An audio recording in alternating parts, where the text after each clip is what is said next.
commencer. Hier, pour rappel, puisque cette génération Y, c'est une génération mondiale, c'est une génération globale, raison de la présence de speakers internationaux en face de vous, qui s'expriment en anglais parce que pour des digital natives, c'est normal de voir le monde de manière internationale. Hier, on est allé au Groenland. On avait eu la chance extraordinaire d'être en visioconf avec une exploratrice dans l'Arctique. On a également eu la chance d'avoir une psychanalyste brésilienne en direct de Rio de Janeiro. On a eu la chance d'avoir un réalisateur américain, Justin Reeves, qui était venu ici pour passer un message très important, c'est que l'éducation aujourd'hui, ça reste la clé de liberté des petites filles. Et aujourd'hui, on a la chance, alors on a eu Erika qui est venue vous passer ce message à très haute valeur ajoutée, je trouve. Et là, on va partir de Paris à San Francisco à la rencontre de Marilène. Alors Marilène, c'est une des premières femmes entrepreneurs à être partie dans la Silicon Valley pour tenter l'aventure entrepreneuriale dans le domaine des technologies. Elle a à son actif une petite dizaine d'entreprises. Elle cumule plusieurs centaines de millions d'euros de chiffre d'affaires. Elle a mis pour vous ses plus belles lunettes. Merci de faire un tonnerre d'applaudissements pour Marilène.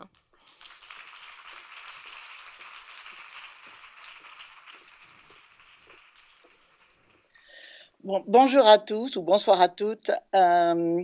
Merci Emmanuel pour l'introduction. C'est en fait presque intimidant. Et donc maintenant, je vais vous dire pourquoi je ne suis pas un rôle modèle. D'abord, l'expression rôle modèle n'était guère utilisée en France dans les années 80 lorsque j'ai commencé ma carrière. Et pour cause, c'est une notion qui vient de la sociologie américaine et n'avait pas encore fait son entrée dans la sociologie internationale.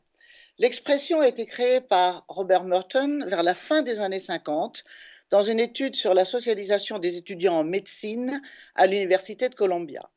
Et la notion est associée à sa théorie des reference groups, c'est-à-dire des groupes auxquels on se compare et dont on veut reprendre les valeurs. Et dans ce groupe, vous pouvez vous choisir des personnes qui vont vous servir de modèle, de comportement ou de mode de pensée. Donc, lorsque j'avais 25 ou 30 ans, personne ne m'avait jamais demandé qui étaient mes rôles modèles. La première fois qu'on m'a posé la question, c'est quand je suis venue dans la Silicon Valley à la fin des années 80, et je dois dire que je n'ai pas compris tout de suite. J'avais toujours eu autour de moi des gens que j'admirais, qui m'inspiraient, soit des gens célèbres comme par exemple Michel Serres, qui était mon prof de philo, ou des gens qui n'étaient pas célèbres, comme mon père, ma mère et des quantités d'amis. Bref, des gens très très différents entre eux, mais étaient pour moi des sources d'inspiration. J'adorais bien sûr l'énergie d'actrices historiques comme Sarah Bernard, mais j'avais pas du tout envie d'être sur scène. J'adorais les exploits des aviatrices célèbres comme Hélène Boucher, mais j'avais pas envie de mourir à 26 ans. Ou des femmes scientifiques comme Marie Curie, Ada Lovelace, ou comme plus récente pour moi, Yvonne Choquet-Bruat, qui vit toujours, et qui a fait normal et était la première femme élue à l'Académie des sciences en 1978. J'avais des idoles, comme tout le monde, mais il ne m'était jamais venu à l'idée de prendre quiconque en exemple, parce que tous ces gens avaient une histoire très très différente de la mienne, et je ne savais pas ce que je voulais devenir de toute façon. La question m'a donné le bourdon. Il n'y avait pas grand monde autour de moi à qui je pouvais m'identifier. Primo, il y avait très très peu de femmes dans la tech et même dans la Silicon Valley. Deuxio, il y avait très peu de femmes qui avaient créé des entreprises de tech. Je connaissais 2 ou 3 noms, mais je ne voyais pas à quel titre j'allais entrer en contact avec elles et je ne voyais pas en quoi elles seraient des rôles modèles pour moi. Troisio, évidemment, il y avait encore moins de femmes françaises. Donc d'un seul coup, je me suis sentie effroyablement seule et j'ai eu des doutes sur moi-même. Est-ce que j'étais folle de créer une boîte à 9000 km de Paris? Est-ce qu'il fallait que j'aie un rôle modèle pour être crédible ou donner une validité à ce que je faisais? Ou bien est-ce que le fait que je n'avais pas de rôle modèle signifiait que j'étais trop arrogante ou mal intégrée? La bonne chose quand on crée une boîte, c'est qu'on a tellement de boulot qu'on n'a pas vraiment le temps d'avoir trop d'état d'âme. Et puis finalement, j'ai oublié la question. Jusqu'au jour, quelques années plus tard, où j'ai été invitée dans un colloque en tant que trailblazer, qu'on traduit par pionnière, et le but était de parler à un certain nombre de femmes plus jeunes et de devenir en quelque sorte leur rôle modèle. Donc, pour ce qui me concernait, je n'avais pas eu de rôle modèle, je n'en avais toujours pas, et maintenant on me disait que je pouvais l'être pour quelqu'un. Why not?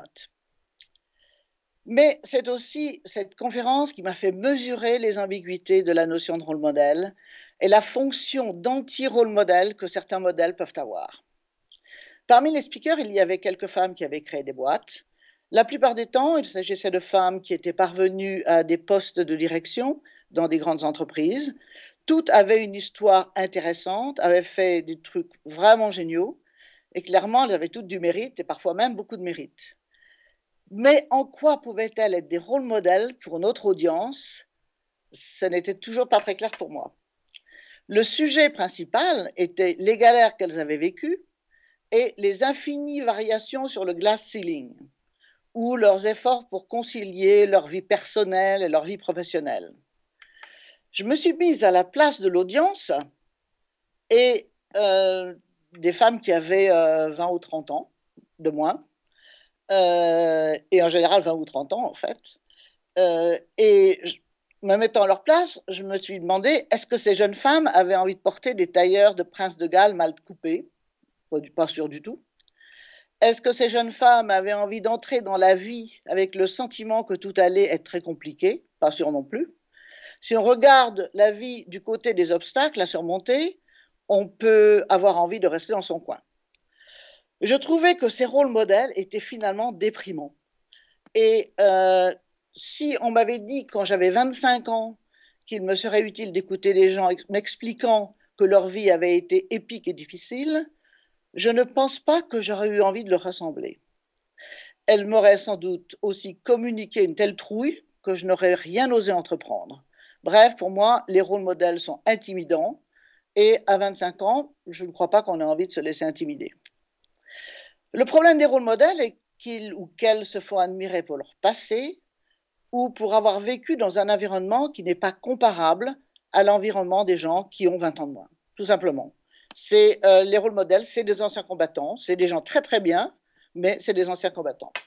En d'autres termes, les rôles modèles dans le business peuvent être aussi répressifs et ennuyeux que des parents ou des grands-parents qui vous donnent des leçons au nom de leur expérience. Les rôles modèles risquent de projeter des schémas qui décrivent un statu quo, et quand on a 25 ans, on n'a non plus aucune raison de croire au statu quo. On peut écouter et aimer leurs anecdotes, mais est-ce que ça veut dire qu'on peut en tirer quelque chose pour soi? Ce n'est pas certain. Par exemple, quand j'entends trop de dissertations sur le glass ceiling, j'ai envie de dire que le plus simple est de sortir du building, d'aller dehors, de regarder le ciel, et c'est cela la limite. Quand je suis rentrée chez moi ce soir-là, après ce colloque sur les rôles modèles, j'ai eu une épiphanie. Ma fille avait 5 ans et au fait, je suis mère célibataire.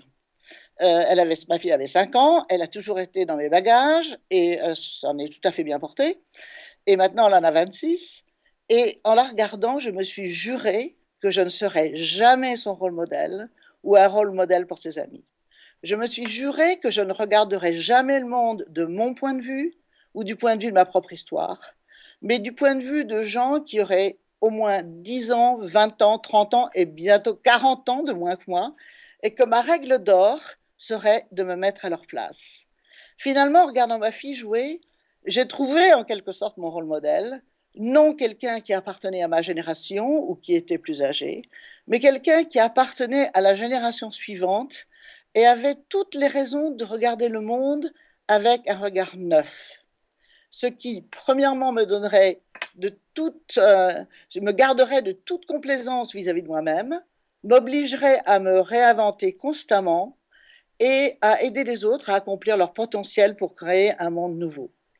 Oui, le glass ceiling existe toujours, mais aujourd'hui, vous avez des armes très puissantes pour changer le monde.